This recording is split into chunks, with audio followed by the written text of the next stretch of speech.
Hey folks, my name is Mo Amir and this is VANCOLOUR, British Columbia's bona fide culture and politics TV talk show. Tonight, it's all about housing because in BC, when is it about anything else? It feels like we've been in a housing affordability crisis forever now. And while the province has trickled out some housing policy lately, including the Rental Protection Fund, strata changes that no longer ban rentals, and new housing commitments for Vancouver's downtown east side, this week the province made some arguably transformative housing announcements. Let's get into it with our guest tonight, a two-time Canadian Olympian and the twice-elected BC NDP member of the Legislative Assembly for Delta North. He's got the best smile in the BC legislature. You know him as BC's Minister of Housing. He is Minister Ravi Kahlon. Ravi, a pleasure to see you. Thanks for being here tonight. Thanks for having me. Yeah, a two-time Olympian. I still can't keep up with you. I'm a zero-time Olympian, wow. So I don't know what you're talking about. Yeah, it's great to be here today, though. It's great to be here. Thanks so much for being here. I got to ask you, the BC NDP has been in power since 2017, and yet rents are up. Homelessness is up. If you do not own a home, home ownership seems to be still out of grasp. Has the BC NDP's housing policy been a failure over the last 6 years? Well, not at all, Mo. If you look at where we are coming out of the pandemic, every single jurisdiction in North America is facing similar things to us. I've been through on a trade mission down from California, saw what's happening in the Bay Area, saw what's happening in San Francisco, happening in Portland, what's happening in Seattle. We're seeing this across the board. In fact, I was in Ireland recently, where I was in Dublin, and they were talking about the very same thing, which is huge pressures on housing every community. And so the policies we brought in 2018 were significant. The vacancy tax that we brought in on empty homes, that was significant. 20,000 homes came back on the market. The investments we made, we've got 10 times more housing under development right now than we did before we started government. It's significant. So all those things are still important. We're on track to meet our 114,000 target that we had for 2027, but we need to do more. We know that with the inflation pressures that we're facing, we know with the record number of people that are coming to British Columbia, which, by the way, we need people to come, but all those people need housing. And so that's why the strategy that we've launched this week reflects the changing dynamics of where we're at and why we need to do more. And I'm really proud of it. Yeah, absolutely. And clearly that announcement proves that more has to be done to make housing affordable and accessible for folks. One of the key pieces there is the zoning piece. And this seems to be very transformative in terms of basically killing single family home zoning in urban areas throughout BC. But my question is sure, now I can demolish my house and build a quadplex, but how does that make housing more affordable? Well, I would say a couple things. First, someone asked me, is a single family home dead? And the answer is no. As long as people want to buy one, and as long as they can afford one, they will continue to be built. And the issue for me isn't the single family home. The issue for me is the single family zoning. We need to ensure that if a house is torn down, that there's options available for people to build housing that is more attainable for people. Now, some people say, well, you're displacing people. Well, if a house is being torn down, people are being displaced. The question is, are we going to see another large home that's going to be owned by millionaires there, or we're going to see some units that are more attainable for families? The biggest thing I hear, Mo, in my community, the two biggest things. One, young families say to me, I would love to have my kids grow up in the same neighborhood that I grew up in, and I want to stay in British Columbia. And then with older folks, I hear, how are my kids or my grandkids going to live close to me? So the idea with this housing strategy is to ensure that if a house is going to be torn down, that there's options available for young families to continue to stay in British Columbia, but also for those folks who are a little older, for them to consider, hey, if I tear my house down, I can build multiple units and maybe even have all my kids stay with me. And that's happened. In my community in North Delta, we had a woman who tore her house down, built 4 units, has her kids living in individual units. What a win for her to be able to have her kids and grandkids close to her on the same home that they all grew up in. So that's what it is for us. It's about ensuring that when a house is torn down, that there's options for more density on the same footprint that was already there. And certainly with the immigration that we're experiencing in BC, we do need to build more homes to accommodate people. But I guess my question is, what is BC's capacity to build homes? Because we do have a labor shortage. Yeah. We do have, a shortage of construction materials, or certainly construction materials that are quite expensive. Yeah. So in doing all this, what is our actual capacity, and have we actually met it? Because we have reached record home starts over the last couple of years. I know it's dipped a little bit, but how much more can we possibly build? Well, there's a couple things. One, I think with rising interest rates, we will see a slight cool down in the housing market for development, just because cost of borrowing is so high and it takes a little bit of time for there to be a leveling off. So there will be additional capacity that we can fill with, I think, these policy changes. But I think that we have to look at two important things. One of the things in the strategy is about the future ready. It's about ensuring that we have more trades opportunities, more apprentice opportunities, so we can get the workforce that we need to build this housing. Okay. Vitally important. Through immigration, we're going to have to target people with the skill sets that we need. We've been arguing with the federal government to give us more control over the people that are coming, so we can have the skill sets matched where our needs are. But we also need to fundamentally shift how we build and what that building structure looks like.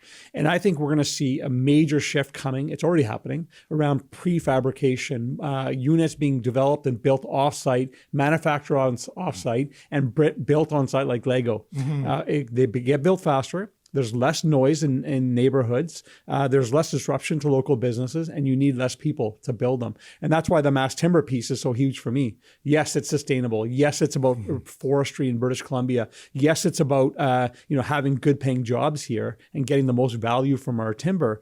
But it's also about speed of housing coming online. And I think that's going to be game changing in the coming years. So let's say we have a situation where, we have the labor, we have the materials. Now we've cut out the zoning piece where people can build quadplexes quite quickly, but there's still a bottleneck in terms of permitting, right? In a lot of municipalities, it takes a long time to get the permits to actually build that quadplex or to build those townhomes. So how are we addressing that second bottleneck? Well, there's a couple things. One, I think we have to find a way to depoliticize the process. Okay. I think decisions need to be made on the merits of a proposal, as opposed to, who lines up at the front door complaining about whatever issue. And so that's why we made changes this last fall to say, if you have a community planning process already done, if your OCP is done, you do not need to go back to council for a decision, because the community's already been engaged. Everyone understands this, how the community is going to grow, and then staff should be able to make the decision. That's one example. But we need to fundamentally reform how we do permitting. Mm-hmm. Right now, we have in many municipalities, in fact, I would say majority, the development community will design something digitally. Right? They'll have 3D modeling of what the building will look like, the house will look like. Then they will print it. Then they will walk to local government, right? And then they have multiple teams looking at the paper, right? And multiple teams that have people who can veto the project. There's something fundamentally wrong with that. And so what we're going to be doing, part of the strategy, is reforming our permitting process and really bringing us to a level that some jurisdictions like Finland and Singapore are already at, which means you have a 3D model, a BIM or a GIS model design. It goes in automatically. Start seeing. So digitizing the process. Digitize the process. It'll do two things. One, imagine being able to submit a file and then within seconds knowing if it fits within the building code. Right. That's huge time savings. And we can do that probably within a year because the technology exists. Right. But also what it does is where there's gray in the bylaw, where there's a bit of ambiguity, people don't really know what that means, and it can be misrepresented or misunderstood for different things. That will have to be eliminated, because in order for the digital system to work, it needs clarity. It needs to be able to say either it's A or B and not I don't know, it's somewhere in between.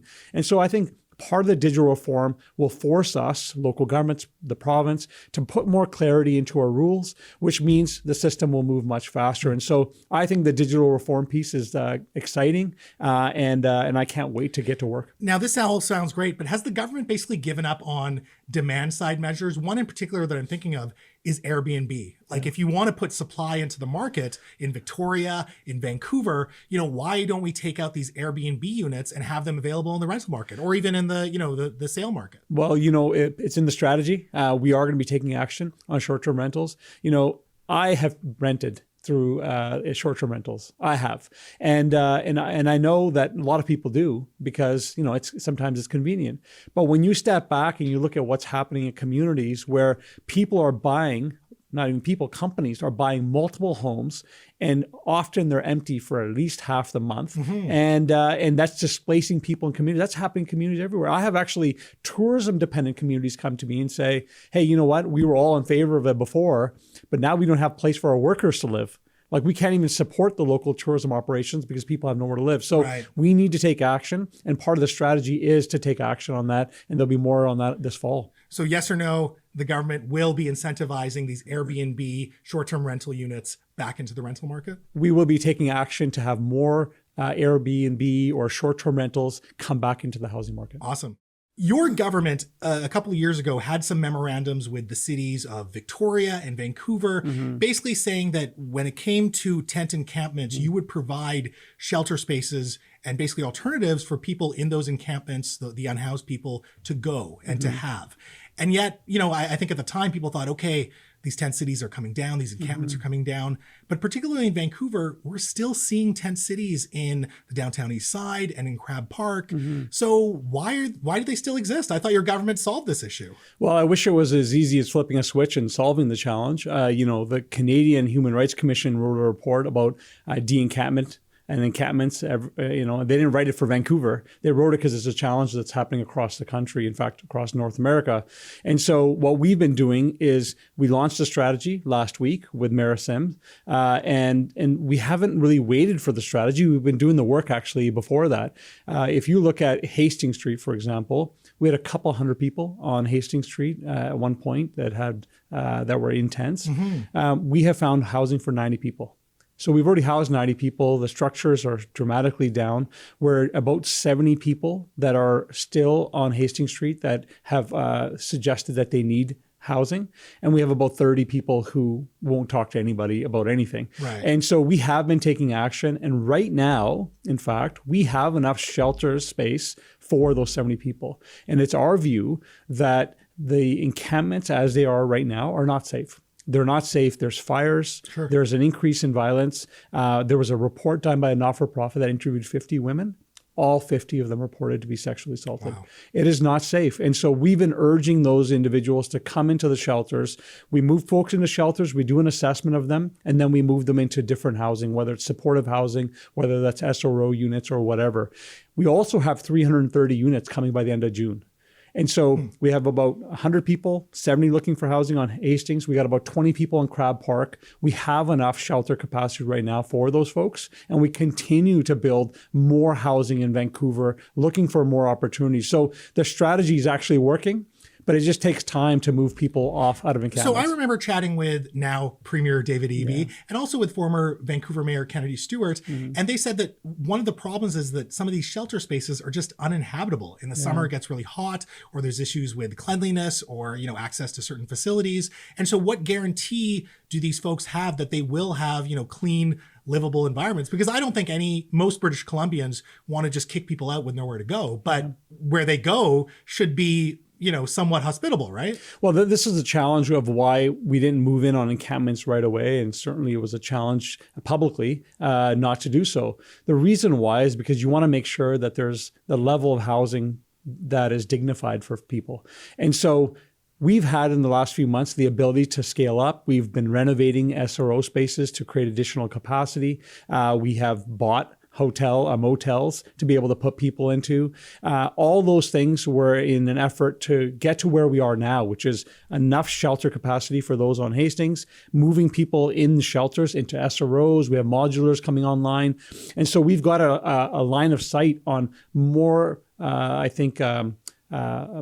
better housing for people over the next coming months, which will help address this challenge. But the encampments are an issue. We have issues in Prince George. We have issues in Abbotsford, but we're working with the similar way in every community. I want to talk about this number that your party threw out as an election promise in 2017, 114,000 units of, I believe, non-market housing. I keep reading the news, and I read BC Liberal opposition news releases as well, saying that, only 12,000 have been built. Some estimates saying 36,000 have been built. Regardless of what it is, it's far below being on track of what needs to be built. What is the number of non-market housings that have been built as per this promise of 114,000 units? Well, first off, the opposition loves to criticize, but what they don't want to mention is their record and what they built when they were in government. But I want to talk about your record. I want to clarify where we're at with this. And I get that. And so our goal was to get 114,000 units online by 2027. And we are actually on track to do so. Because when we had launched a strategy, we said it was going to come through actually directly building, incentivizing the private sector in some cases, and also through policy changes. That was always the intention. That's what we said from the beginning, and that's the case now. Whether it's right now, we're about 80,000 with the vacancy tax piece that we brought in, bringing units on around 20,000. There's direct funded units that the BC Housing is funding. There's partnerships that we've formed with the private sector to bring affordable rentals on. So we're close, just under 80,000 right now to meet our 114,000, and our funding will actually get us much higher than 114,000. In fact, with the policy changes that we have in this new strategy, just the missing middle or small scale multi-unit policy that we brought in, that alone will have us way over top of the 114,000. And many people will say, well, that's up to 2027. Maybe your strategy actually gets you past that, but the reality is it's not a deadline 2027. We have to keep building housing after that, and we have to find ways to do that in a way that supports communities throughout this province. Absolutely. We got to talk about BC Housing and this report that's been sitting on your desk for a few weeks now. It's clearly in the public interest to find out what's in the report with regard to the management or perhaps mismanagement of BC Housing. Why hasn't this report, this independent forensic audit, been released to the public yet? Well, I've read the report. It is my belief that the public has the right to see as much of this report as legally possible. Under our laws, it's critically important that we follow certain procedures before disclosing documents that may have certain entities named in it. And that's what we're doing now. Just for the public's sake, we had an Ernest Young report last year, which looked at did an organizational review of BC Housing, made a whole host of changes, recommendations for us. The Premier EB at the time changed the board completely. We are now searching for a new CEO. We're searching for a new CFO. But those changes at BC Housing are actually happening. And of course, Is Glenn Clark up for that job? Glenn Clark, no, I think Glenn Clark suggested that he would be interested, but I don't think he's in the running for this job. But Glenn is amazing. I mean, he's ran one of the largest companies in this country, in North America, and whatever he ends up doing after this will be amazing. So this report, BC Liberal MLA Corinne Kirkpatrick recently told CBC that yes, you did have to notify certain parties or entities involved, but you didn't need confirmation for them. And she also said, quote, "There is no reason that they wouldn't be able to release this unredacted at this point." Yeah. Is she wrong? Well, it's one of those sayings, do as we say and not as we did. I mean, when they were in government, they redacted complete reports, essentially. It actually took out complete chapters from ICBC reports and didn't even make them aware to the public. And so they're the devil. I take their things with a grain of salt is what I'm saying. But what I will say is that we have to follow the law in how we go through this. Okay. And we are doing that right now. Legal teams are working on it. And all I can say at this point is that I've read it. I believe it's in the public interest, and we're following the steps laid out. So she's incorrect in saying that it can be released unredacted today. She is incorrect. Okay. Last question, really quick. I got to ask you about something that Canada's Finance Minister, Chrystia Freeland, recently said. And I want to, again, get this quote right. She says, "Tell us what we can do to help you build homes, and we will write you a check." Have you received this blank check from Minister Freeland? No, but this plan is in the mail. Heading to Minister Freeland. The federal government needs to get in the game in a bigger way in housing. I've made that clear. I've actually asked the federal minister to consider tying housing starts and affordable housing to immigration numbers. And That's a very good idea. And the reason why is that it's not only right for the people who are already living here, but it's also right for the people coming. I mean, we want people here. We want the people with the best skills to come here, but we're not setting them up for success if they get here and there's no housing available for them. And so this is about everyone benefiting. And so I hope that they will take us up on it. There hasn't been much interest now. There are some things that they're doing that I think are important for us. They've got an accelerator fund, which will help fund local governments to change their permitting process to be faster. That's positive.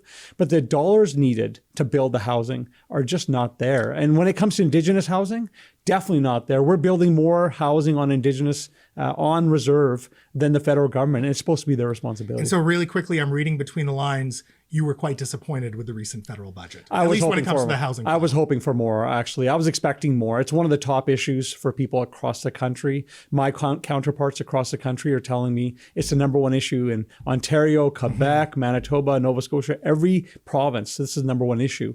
And I think we need them to get back in the game, because the 2 decades of underinvestment is how we got here. And the chickens are coming home to roost. We're paying for the lack of investment, both from provincial and federal governments, for 2 decades. Absolutely.